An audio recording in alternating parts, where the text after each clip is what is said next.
श्री शिवाय नमस्तुभ्यम, हर हर महादेव, ओम नमः शिवाय, जय महाकाल।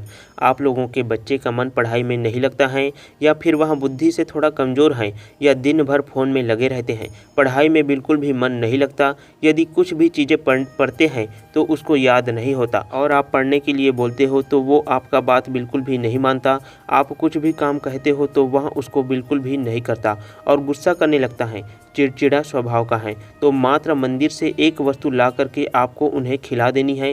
देखिए, बहुत ही ध्यान से समझना, बहुत ही छोटा सा उपाय है, आप इसे आसानी से कर सकते हैं। गुरु जी की कथा को सुन करके ही आप सभी को बहुत ही अच्छी तरह से बताने का प्रयास करूंगा, समझाने का प्रयास करूंगा, इसीलिए आप इस वीडियो को बहुत ही ध्यान से देखिएगा।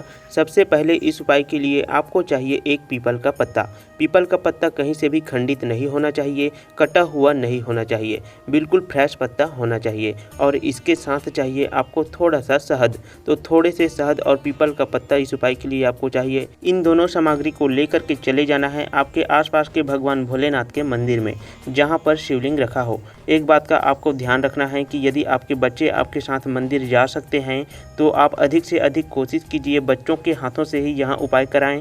यदि बच्चे आपके साथ मंदिर नहीं जा रहे हैं तब आपको बच्चे को हाथों से पीपल के पत्ते और शहद को स्पर्श करा देना है।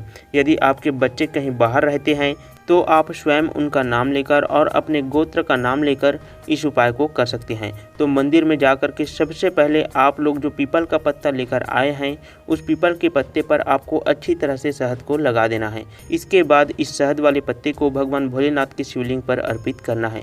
यदि बच्चे आपके साथ में आए हुए हैं तो बच्चे के हाथों से ही पीपल के पत्ते अर्पित होने चाहिए। देखो, पीपल के पत्ते में जो चिकना वाला हिस्सा है इस भाग में ही आपको शहद लगाना है और भगवान भोलेनाथ की शिवलिंग पर उस पत्ते को चिपका देना है, यानी कि अर्पित कर देना है।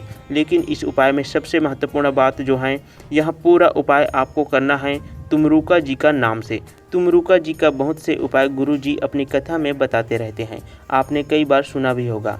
तुमरुका जी का नाम से जो भी समस्या है आपके बच्चों से संबंधित कि वे बिल्कुल भी पढ़ाई नहीं करते हैं, आपकी बात नहीं मानते हैं, पढ़ाई करते हैं तो उनको याद नहीं होता है, चिड़चिड़ा स्वभाव का है, दिन भर मोबाइल चलाते रहते हैं, गली में खेलते रहते हैं, जो भी समस्या है तुमरुका जी का नाम लेकर भगवान भोलेनाथ जी को कह दीजिए और इस उपाय को अपने बच्चों के हाथों से, और यदि बच्चे नहीं गए हैं तो स्वयं आप उनका नाम लेकर के, गोत्र बोल करके आप स्वयं ही तुमरुका जी का नाम लेकर के यहाँ उपाय पूरा कीजिए। इसके बाद आप लोगों को 3-4 मिनट तक पीपल के पत्ते को चढ़े रहने देना है और भगवान भोलेनाथ जी से प्रार्थना करने के बाद उस पीपल के पत्ते को वापस निकाल लेना है।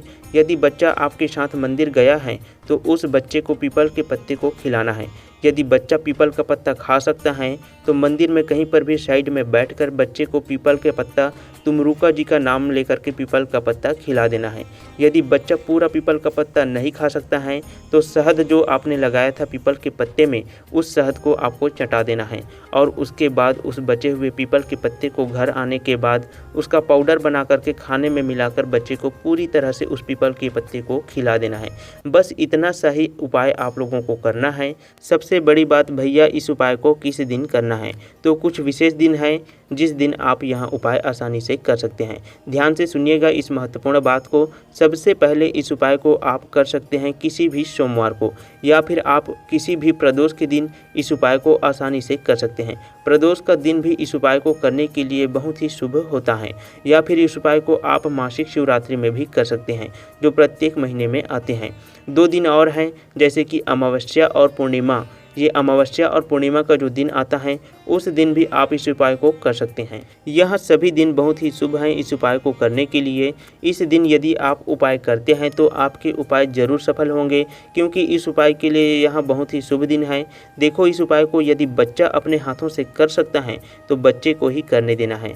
आप उसके साथ मंदिर में जा सकते हैं, आप उसे अच्छी तरह से इस उपाय को करवा सकते हैं। साधारण सा उपाय है। यदि बच्चा छोटा है, मंदिर नहीं जा सकता, तो आप स्वयं इस उपाय को कर सकते हैं। देखिए, सबसे महत्वपूर्ण बात, इस उपाय को आप कितने बार कर सकते हैं, तो आपको इस उपाय को मात्र 5 बार ही करना है। जैसे आप सोमवार को इस उपाय को शुरू करते हैं तो आपको 5 सोमवार तक इस उपाय को करना है। यदि आप प्रदोष की तिथि से इस उपाय को शुरू करते हैं तो आपको 5 प्रदोष की तिथि तक इस उपाय को करना है। इस तरह से यदि आप जिस दिन भी इस उपाय को शुरू करते हैं तो उसी दिन तक ध्यान रख कर के 5 बार आप इस उपाय को करें। मैंने आपको इस उपाय को बहुत ही अच्छी तरह से समझाया है। यदि आपको कुछ भी चीज़ समझ में नहीं आया है तो आप वीडियो को दोबारा से ज़रूर देखें और इनमें बताई गई कुछ महत्वपूर्ण बातों को जिन्हें आप भूल सकते हैं उन्हें अपने कॉपी पेन में नोट कर लें ताकि आप इस उपाय को आसानी से कर सकें, जिससे आप इसका भरपूर लाभ उठा सकें। देखो, इसी तरह की महत्वपूर्ण वीडियो देखने के लिए, कारगर उपायों को जानने के लिए, भगवान भोलेनाथ जी से जुड़ने के लिए हमारे चैनल को सब्सक्राइब जरूर करें, क्योंकि हम गहन अध्ययन करने के बाद आप सभी के लिए ऐसे ही महत्वपूर्ण उपाय लेकर आते हैं, आपकी समस्याओं को दूर करने का उपाय लाते हैं। तो चैनल को सब्सक्राइब जरूर करें और आप इस वीडियो को कम से कम 10 से 15 लोगों को शेयर जरूर करें। यदि आपके व्हाट्सएप में कोई ग्रुप है तो उस ग्रुप में भी शेयर कर दीजिए। इससे आपको ही पुण्य मिलने वाला है, क्योंकि आपके द्वारा यह महत्वपूर्ण उपाय जन जन तक पहुंच रहा है। तो शेयर जरूर करें। भगवान भोलेनाथ जी को सच्चे दिल से मानते हैं तो कमेंट बॉक्स में श्री शिवाय नमस्तुभ्यम, हर हर महादेव, ओम नमः शिवाय जरूर लिखें और आप हमारे चैनल को सब्सक्राइब जरूर करें। श्री शिवाय नमस्तुभ्यम, हर हर महादेव, ओम नमः शिवाय, जय महाकाल।